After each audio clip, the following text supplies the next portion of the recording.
Today we are going to discuss about gout. Gout is an inflammatory monoarthritis and it is called crystal arthropathy as well. Basically gout happens as a result of deposition of monosodium urate crystals in the joints and in the kidney tubules. How does it happen? Purine and pyrimidine, they are main components of nucleic acids. When the nucleic acid degrade in the body and purine comes as a byproduct, and purine is converted into uric acid. Usually what happens is the uric acid is excreted in the kidneys in the urine, but in some conditions the production of purine is high, or the degradation and excretion of uric acid in the urine by the kidneys is low. So as a result, uric acid is accumulated in the body and we call it hyperuricemia. When somebody has a concentration above a certain degree of uric acid in blood, it tends to make crystals. It deposits as monosodium urate crystals, and these crystals cause the problem of inflammatory monoarthritis in asymmetrical pattern of the body. Most of the gout cases affect the lower limbs of the body and wrist, ankles, the phalanges, and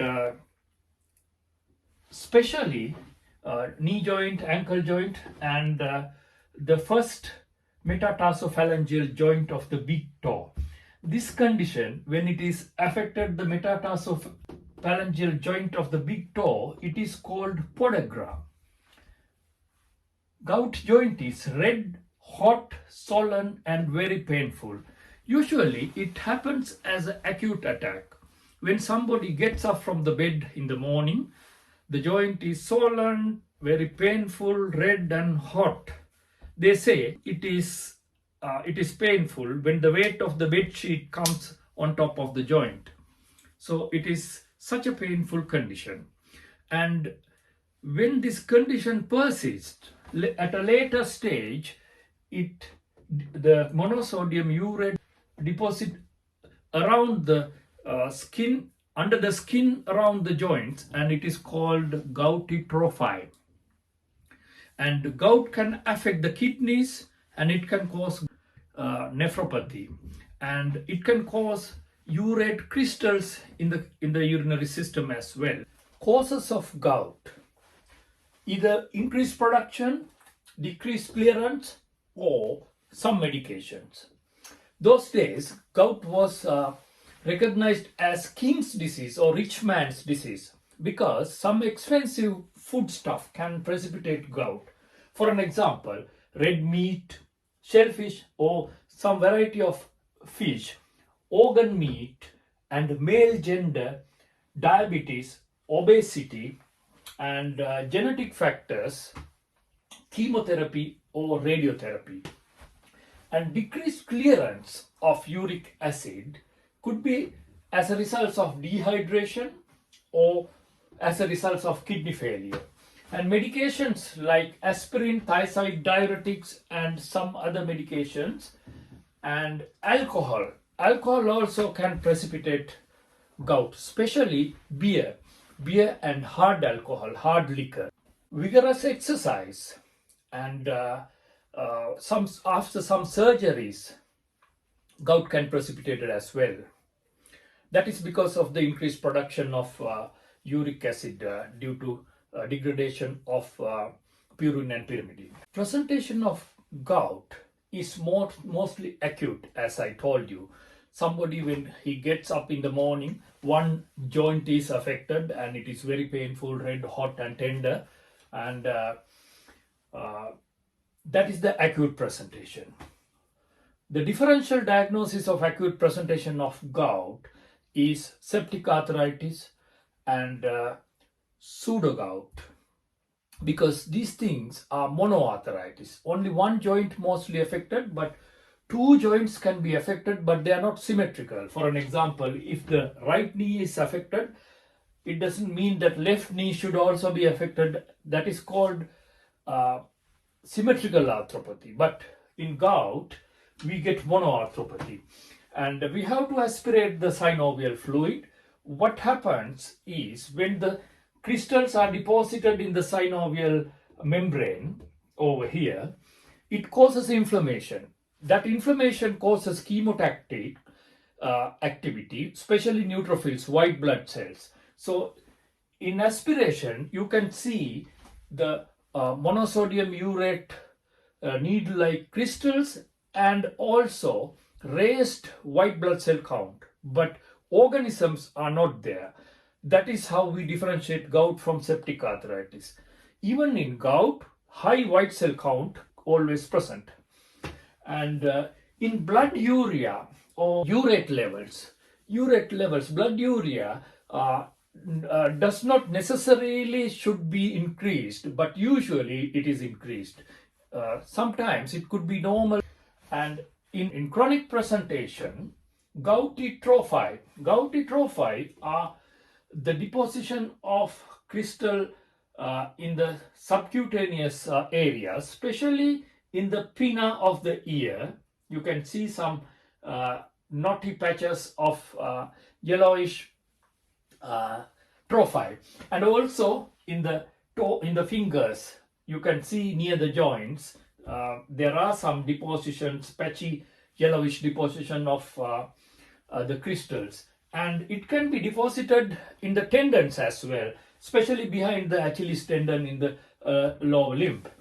And gout can cause kidney stones, urate crystals and urate stones, and also as a result it can cause chronic kidney disease as well. X-ray findings of gout. If you see a hand X-ray or any joint X-ray, mostly you can find areas of bite lesions, bone erosions and bite lesions you will be able to recognize in the X-rays, and also chronic deformities could happen, and you can see the deformities of the bones, and also subcutaneous trophi around the joints.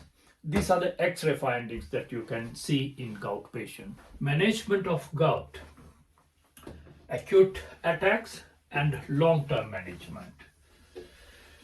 When somebody gets an acute attack of gout in a joint, it is very important to do a needle aspiration as to differentiate from septic arthritis or pseudogout. It's mostly a clinical diagnosis though. It's a good practice to do a joint aspiration, and in a joint aspiration you can see negatively birefringent crystals in polarized light, and they are like sharp needles. Those are monosodium urate crystals, and you can see lot of white blood cells because these monosodium urate crystals in the joint causes attraction of chemotactic agents and especially neutrophils. So you can see high white cell counts, and you can't see organisms. That is how you differentiate it from septic arthritis.